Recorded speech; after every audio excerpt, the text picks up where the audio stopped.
While migrating from one place to another, we compare the advantages and disadvantages of current place to prospective advantages and disadvantages in the new place.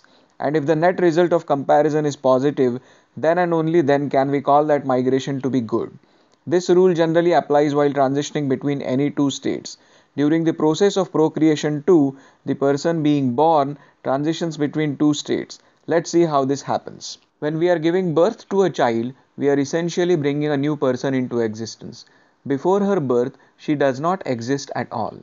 So it is imperative that we compare these two states. One important thing to note here before we proceed, it is absurd to talk solely about a non-existent person without any reference to context. But in case of procreation, we can talk of non-existent person because had the appropriate contraceptives been used, such a person would not have come into existence at all. So from her point of view, it can be said that she has done a transition from non-existence into existence. It is only with reference to this particular context that we can do the comparison between these two states. But let's first consider an example of family planning. Let's say a couple wants a child, but due to some adverse situation, for example due to their financial situation currently not being so good, they have decided to have a child after 5 years. Most of us would agree with their decision, but we need to look into a finer detail. If everything goes per the plan, they would have a child after 5 years. For the scope of this argument, let's call him Sumit. Had they not done this planning, they would have born a child today itself.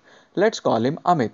Now Sumit and Amit are definitely two distinct persons as they have been conceived of completely different sperms and eggs at completely different times. So we can analyze Amit's existence or non-existence independently. Amit did not come into existence at all due to his parents' decision about family planning.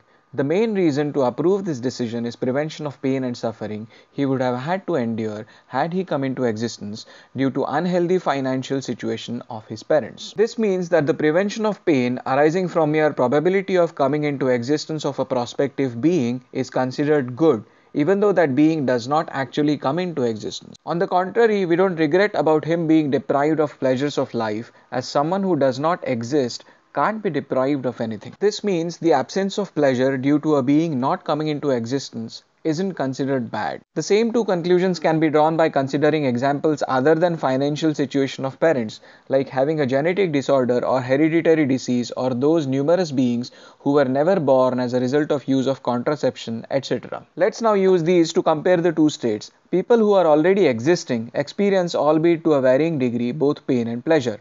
Presence of pain is of course bad, presence of pleasure is good. Let's number these four situations for convenience. Comparing 1 to 3, it is obvious that 3 is advantageous over 1. Between 2 and 4, even though 2 might appear to be advantageous over 4, scratching the surface a little may reveal it not to be the case. In the next video, we'll see how that is.